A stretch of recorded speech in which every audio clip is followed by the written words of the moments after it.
thought you were alone. You thought you were alone. You thought you were by yourself. You thought no one noticed, no one cared. You thought you were all alone. But you've never taken one step, nor one breath that I was not there. Did I not tell you I would never leave you or forsake you? And you thought you fought alone? Elijah stood on the mountain and said to me, I alone am left.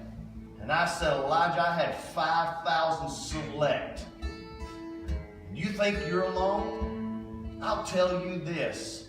I have seen you in your worst. I have seen you in your best. And I have never left you, not at either end of the spectrum. I have always walked beside you. I have always walked with you. And I have never left you alone. You think you war in this war all by yourself and nobody knows.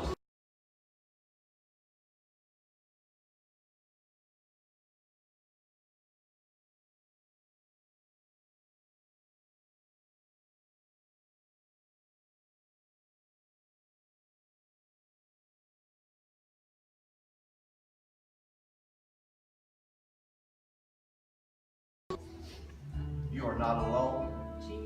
You are not alone.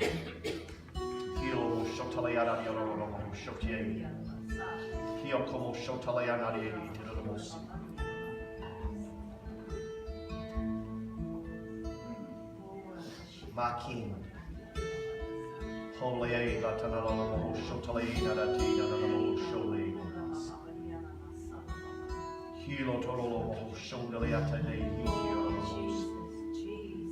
Oh, I'm telling you, the Spirit's moving deep, deep. My Father, my Father.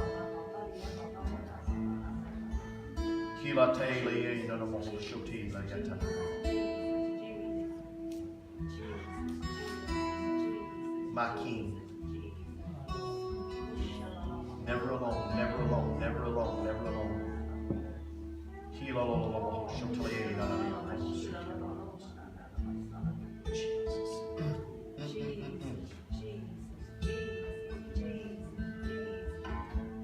Oh,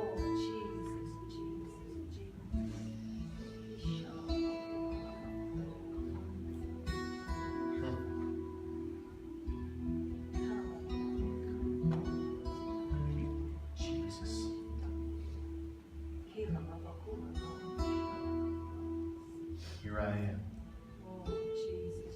Holy, Jesus, here I am.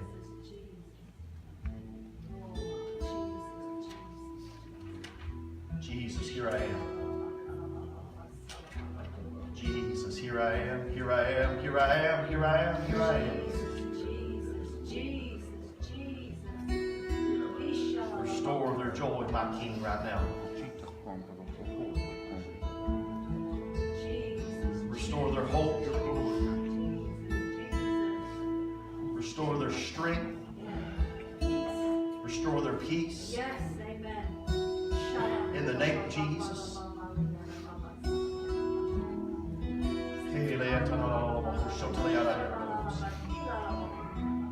I praise you, my Father.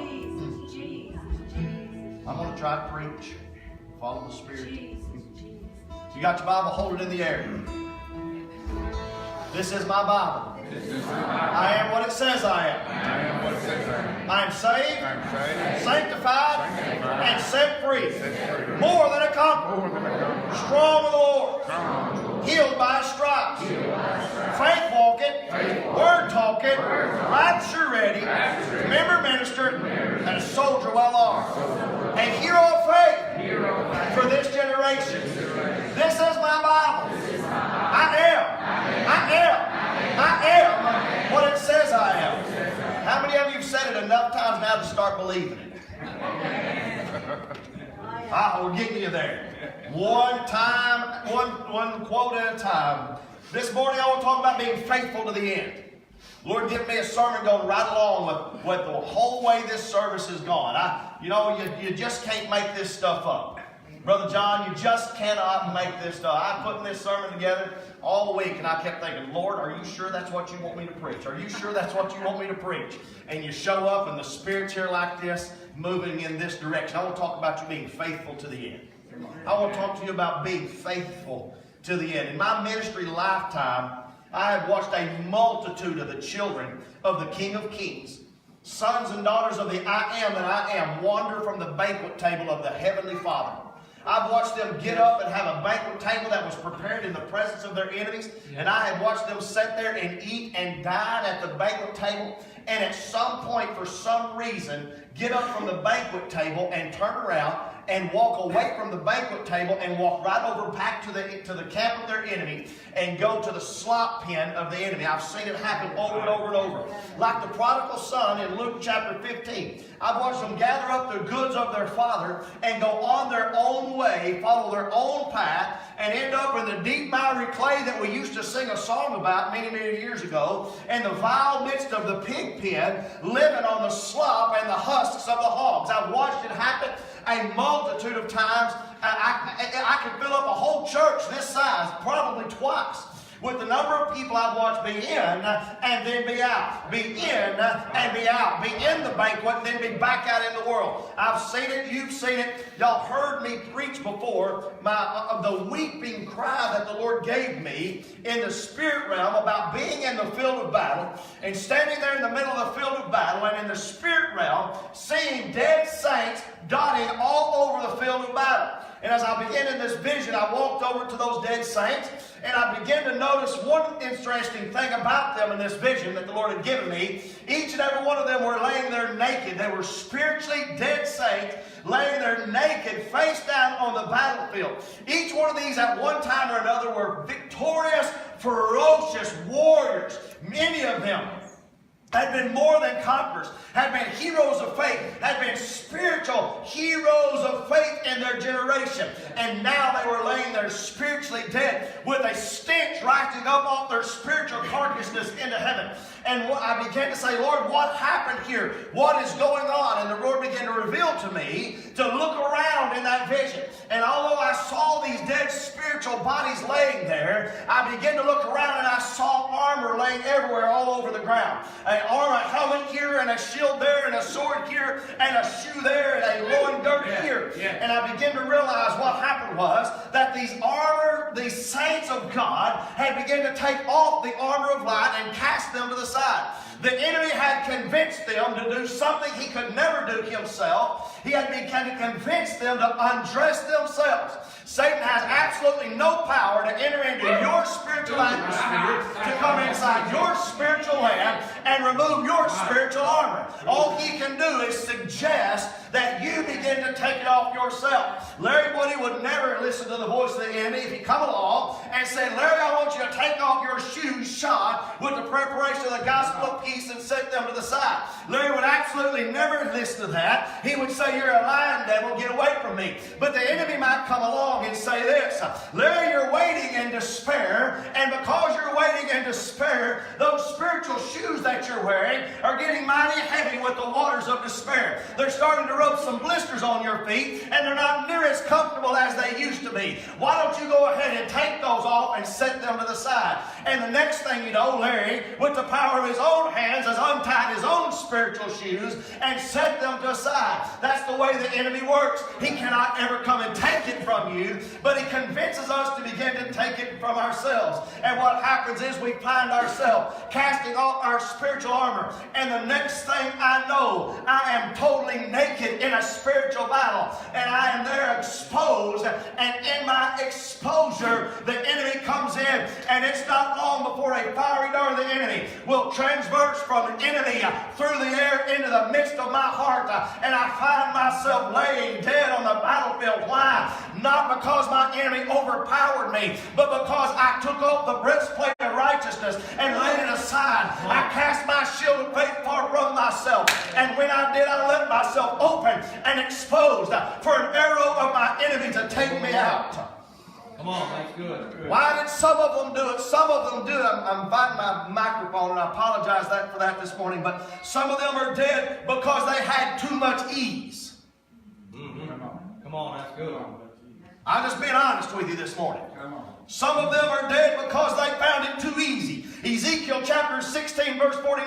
Behold, there was the iniquity of thy sister Sodom, pride, fullness of bread, and abundance of idleness was in her and her daughters. Neither did she strengthen the hand of the poor or the needy. I'll have you know that the Hebrew children were in rebellion and pride and died in the wilderness, but they had their belly full every morning of manna.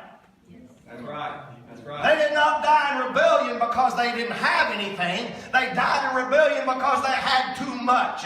They were too enriched. They were too full. They had too much about them. So there are some on the battlefield who had too much, and because they had too much, the armor wasn't necessary. Why do I need a breastplate if I am completely feeling like I am totally adequate on my own? That's good. Amen. And because of their great abundance, they cast it all away. But I want to talk about the other side this morning. The others died because of hardness. And that seems to be the direction of this whole service this morning. There were those who were laying on that battlefield without their armor on. And they died there because of hardness.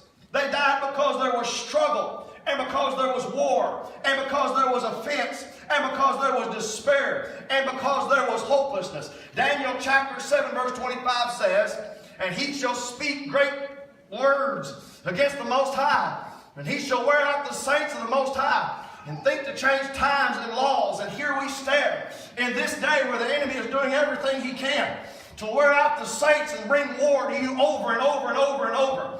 A struggle and a hardness and a lack. And worse yet, a continual unrelenting attack. I've termed this thing that y'all heard me say before, the speed of battle. It's like a spiritual dog pile that just about the time one thing gets over, another thing comes. And before that thing can be over, another thing piles upon you. It is nothing more than an effort of the enemy to convince you that it is time to quit. It's nothing more than an effort of the enemy to get you to go right to the edge. And some of you, under the sound of my voice, are standing on the edge of a spiritual precipice today. You are standing right on the edge of the bluff. You're standing right on the edge of the overflow, or right at the edge, or right at the place where if you take one more step, you're going to have gone too far, and there's nothing but destruction. You stand with your toes hanging off the bluff, and how did you get there? You didn't turn left, you didn't turn right. You got there because you felt like the enemy was pushing you, pushing you, pushing you, pushing you. It was a continual war and a struggle day by day by day. A struggle that wouldn't stop, a struggle that wouldn't let up, a struggle that wouldn't back up, and the next thing you know, you feel like you've been wore out by the devil. That's right. You don't have to say amen, I know you're there. Come on. A war, day by day. Yeah. And what happens is, we come to the place that we begin to say, maybe I'll just trade land for peace.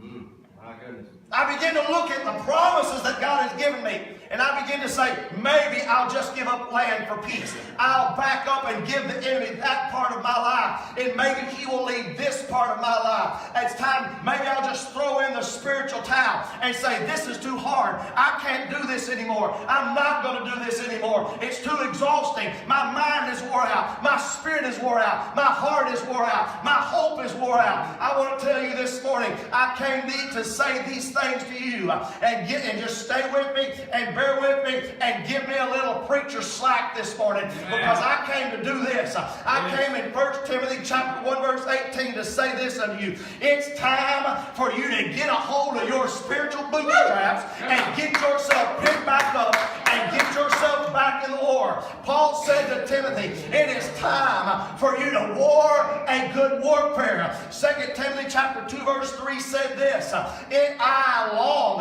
for you to endure till the end. Endure hardness as a good soldier of Jesus Christ. I came to tell you today, I know it's a struggle. I know it would seem like that it would be easier just to lay down and die. I know sometimes it seemed like that it'd be a lot easier if you just quit trying, quit giving, stop worshiping, stop praising, stop reading your Bible, just stay at your house, drink your coffee on Sunday morning with your fuzzy slippers on, and watch NFL on the television. Well, I'm going to tell you something. You can do that, but the war ain't going to stop. All you've done is given up your land for peace, and peace ain't coming. It's still going to be a war, and all you got is less land to stand on. It's time for us to raise up as saints of God and say this: I am going to fight. I am not giving in. I am not giving up. I am not backing up. I'm not giving 1 inch of my land to my enemy, but I came to live. I came not to die, but I came to live. I'm fighting to the last day. I'm fighting to the last minute. I'm fighting to the last breath. This is another holy example, but I'm going to use it anyway. I saw this poster this week. It said this: fight like you're the third monkey getting in the line to the ark and it just started raining. It's time for you to get crazy. It's time for you to wake up. It's time for you to throw all the rules out. It's time for you to quit playing by a playbook. It's time for you to do whatever it takes to rise up, get up, strap up, fight up, and get on the battlefield. Get back up off the ground. Listen when I say this. It's time for you to lay hold of your eternity. Come on. Amen. Come on. Do you realize I cannot hold David's eternity for David? That's right. That's right. I can't hold David's eternity. I can't do it. I cannot reach out and hold David's eternity. There's only 2 sets of hands that can hold David's eternity, and they're attached to his arms. Yeah. That's right. Nobody can fight for my eternity. Nobody can fight for your eternity. That Jesus Christ already paid all he can do. He paid the price for the grace to save you. And after that, it's between you and him on whether or not you make it there. You got to endure. You got to fight. Listen to me. Do not let grace deceive you. Right. Yeah. That's I'm good. going to let that park just a second. Yeah. So what do you mean grace can be deceptive? Let me throw this out there. Don't let faith blind you. So what do you mean don't let faith blind me? Preacher, you're confusing me just a little bit. What do you mean don't let grace come in and deceive me? Let me explain myself. I understand salvation is free by grace. Yes. For by faith are you saved through grace.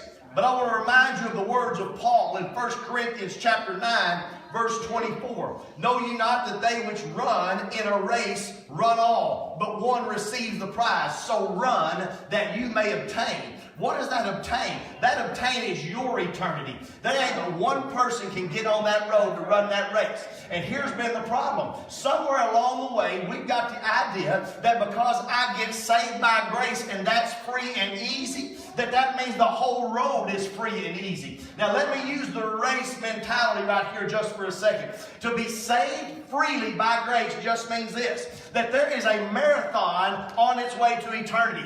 Every single one of us have to run a path. It is straight and it is narrow, but it has to be ran. Every one of us have an invitation by Jesus Christ himself. He died on the cross to pay the price for you to get at the starting line. That's grace. And if I, by faith, accept grace for salvation, that means I go from the road I was on and I go and get at the starting line of the race that's got to be run by grace. But from that day forward, I want to tell you something. That race must be ran by faith. There ain't nobody can run a marathon for me but me. I wish there was a way that I could strap on my marathon shoes, go down to the New York Marathon, stand at the starting line, and get Usain Bolt to run for me. That'd be great. I could win them all. But that's not going to happen.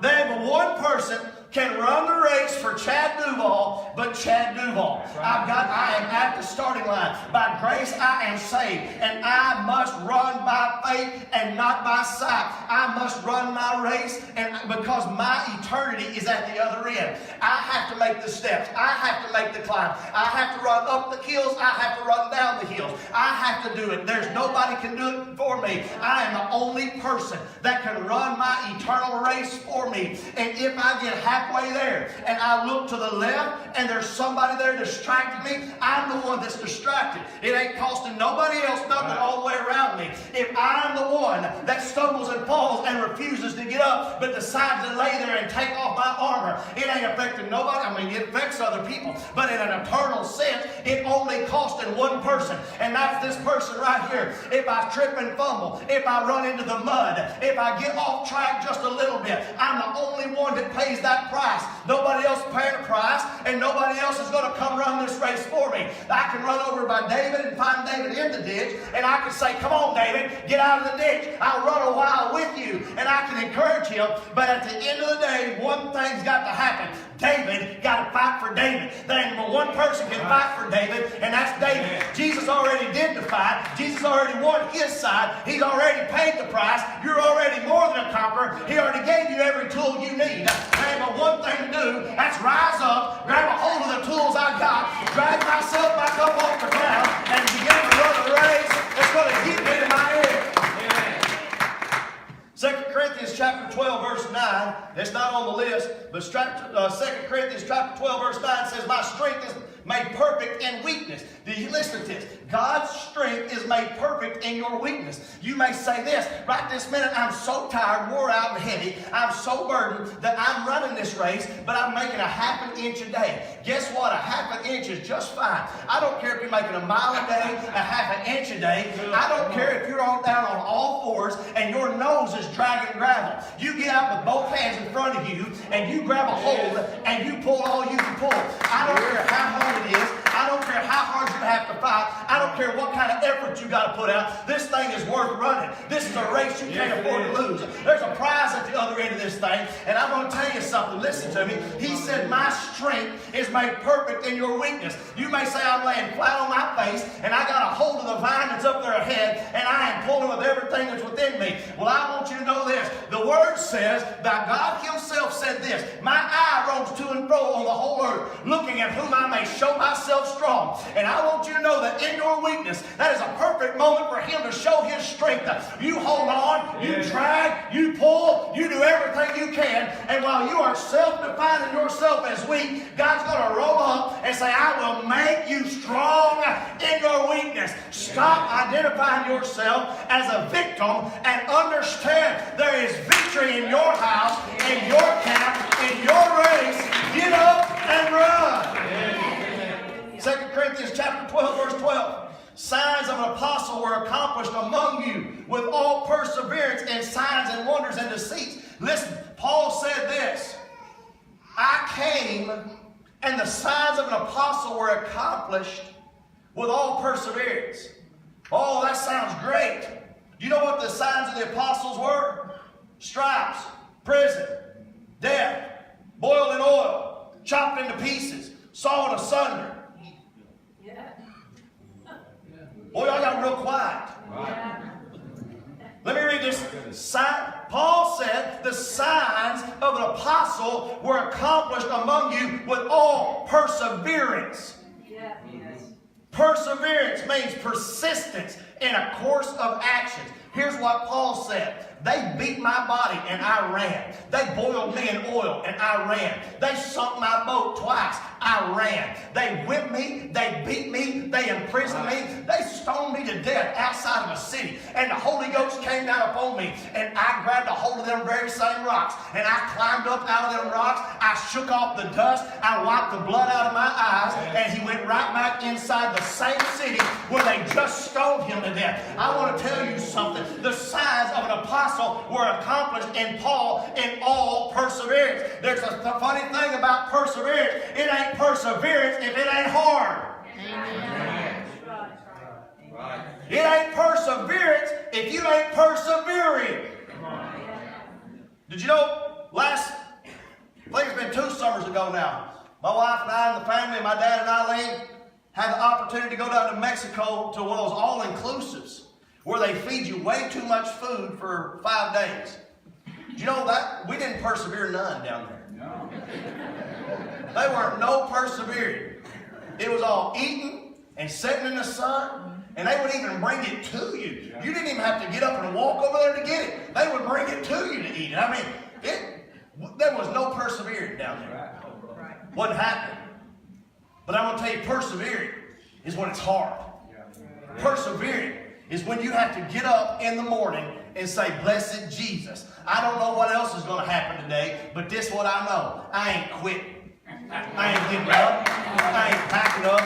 And then you stand there in the face of your enemy and say, I don't care. Roar. Throw dust in the air. You roar like a roaring lion? Fine. Your breath stinks. Roar right in my face. I don't care. You do whatever you got to do. You just come on. Because I tell you this right now. Me and Jesus and the Holy Ghost, we ain't quitting. We ain't backing up. We ain't giving in. I'm coming straight ahead. I may not make a half an inch today, but you better get ready because we're a half an inch. We're going to fight tooth and toe now. Today, I am not giving up. I'm running the race for my eternity. What's at the other end belongs to me, and you can't have it. I'm running it today. I'm running and I ain't quit. Amen. Do you realize faithfulness has a price? Faithfulness has a price. In the book of James, it says, faith without works is dead. Faith is a noun. Faithful is a verb, I think. Faithfully is an adverb because it has an ly on the end of it. So all of that, you start putting that together, what do I mean? Faith is something you got to do, and when you do it, it turns into a verb that's a do word, and faithfulness is a do word. Yes. Yes. That was an English lesson from a math teacher. Come on. And I'm looking back here at Ashley, and she's not shaking her head no, so I must have got pretty close. So listen to me. That means if I'm going to be faithful, something's got to get in my way. Right. I'm going to use my wife and I as an example. Because it'll keep me out of trouble with everybody else. When her and I got married, I promised to be faithful to her. She promised to be faithful to me. Do you realize that if she's going to be faithful to me, it means absolutely nothing if she ain't had options? Come on. Right. Come on. She ain't been faithful to me until somebody at work made an offhand comment, flirted a little. She ain't been faithful till she's been at town at the grocery store and some dude gave her the look, offered to carry out her groceries, and now she's been faithful. Why? Because she was true to her faith. That's good. Because she been faithful. You see, it ain't faithful until you have to stand up and do something. It ain't faithful till there's options. It ain't faithful till there's choices. It ain't faithful till I have to say, no, I'm not giving into that. And I say this, I am going to be faithful. I am going to stand. There is no such thing as perseverance, and there's no such thing as faithful if I don't stand up and have to fight and have to agree and have to do and have to go. I got to fight for the prize. I got to not be weary. And listen to me, God ain't selling this thing at the bargain basement, and He ain't giving it up for half price. Amen. You cannot buy perseverance at the half price store, and you can't buy faithfulness down at the bargain barn. Amen. Faithfulness, you're going to pay full price. Whatever faithfulness costs in the eyes of Jesus Christ, that's what you're going to pay. Whatever perseverance costs in the eyes of the Holy Ghost, that's what you're going to pay. So you just got to decide. Well, the Bible doesn't say it this way. I'll never put on you more than you can bear, but with every temptation I'll make a way of escape. So whatever I woke up facing this morning, this I know, it ain't too much for me and the Holy Ghost. And I'm going to fight. And I'm going to praise. I promise. People and distractions are going to call out to you. Sometimes on this race, you're going to get in places you can't see the other side. You're going to get in a curve, and you ain't going to be able to tell what's right on the other side. You know what? Just keep running. Sometimes you're going to get in places it's going to be flat and dark. The wolf's going to be howling just off over the road ditch, and you ain't going to be able to see one step in front of you. Guess what? Keep running. There's going to be other times, there's going to be obstacles in the road, stuff you got to climb over, under, and through, stuff you got to deal with, mud you got to slog through. Guess what? Keep running, keep running, keep running, keep running, keep running. It's worth it in the end. Keep running. When it don't make sense, keep running. Yes. When you're absolutely blind from the pain, keep running. Yeah. When your brain screams, I used to run 3 miles every day, every day, every day, every day, every day. And the first mile, my brain would scream, what are you doing? This is stupid. Go back to the house. Sit down. The second mile, you get that runner's high, that euphoria, you know? And about 2.5 miles in, my brain would kick back in. What are you doing? This was stupid. And then you're done too close to the house to quit. You got to finish up. What does that tell me? What that tells me is my brain is fickle. Right. And even though I'm doing the right thing and I'm doing the right race and I know I'm getting to the right finish line, my brain's going to some days tell me no and some days going to tell me go. And it don't matter what it feels like, the race is still real. Matthew chapter 24 verse 13 says this, but he that shall endure to the end, that guy will be saved. He that endures to the end, he that perseveres, he that is faithful, that guy shall run, that guy shall press to the mark, that guy will pay the price, and that guy will be saved. Revelation chapter 2 verse 7 says this, to him that overcomes I will give the tree of life. If you're not an overcomer, you had nothing to overcome. Right. Why is it hard? You're becoming an overcomer. Why is it a struggle? You're persevering. Why do I have to fight? Because you're being faithful. Remember this, Job chapter 13 verse 15, Job said these words, if he slays me, Yeah. Yes. I will praise him. Yeah. You say, I feel like I am going to curl up and die right here. To live as Christ, to die as gain. You just got there faster than the rest. Amen. Think about it. Think about this. You're standing outside the door of your house. For some reason the door's off. Your wife and kids is inside there. And a grizzly bear with rabies comes up to the front door. And if you step out of the way, everybody on the inside's toast. How hard you going to fight? What if you didn't? What if you woke up with a headache? What if somebody had just hurt your feelings? What if you were struggling with despair? What if? All of those things. Would you still fight? Or would you just say, you know what, I just ain't feeling it today. I think I'll just get out of the way. No, you'd fight with everything you had. Amen. If you was that third monkey on the ramp getting on the ark and it was starting to rain, you ain't backing up. Right. You're going to fight. Place number 2 is the place to be. And I want to tell you today, we've got to get that kind of mentality. A place, even in Hebrews chapter 11, verse 13, the scripture said, these all died in faith. What's that mean? They were faithful all the way unto death. For every single person on the sound of my voice today, if you are struggling, I came to cry out to you, endure till the end. If you're out there and you're saying, it hurts, I came to cry out, I know it hurts, endure till the end. If you're standing out there and saying, my brain is telling me, and everything within me, my brain is saying, just give up, give up, give up, give up, give up, give up. You know what that means? Fight, fight, fight, fight, fight, fight. Right. Amen. Don't give up. I came today to encourage you. The fight is worth it. The race is worth it. There's the price that you're going to pay for quitting is your eternity. Yes. Amen. The price you're going to pay. I'm going to end it with this. There's 2 guys in the Bible that I can very definitely tell you exactly where they are. One was a rich man and one was named Lazarus. Today, the rich man is still saying, I wish I had a drip of water. Yes. Lazarus is still in the lap of the king. Yes. Amen. And we're thousands of years later. That's what I'm talking about. That's the prize for your race that you're running. Don't quit. Don't quit. Don't quit. Amen. Don't quit. Don't quit. Hallelujah. Don't quit. The race is worth it. Amen. I want everybody to bow your head. Father, in the name of Jesus,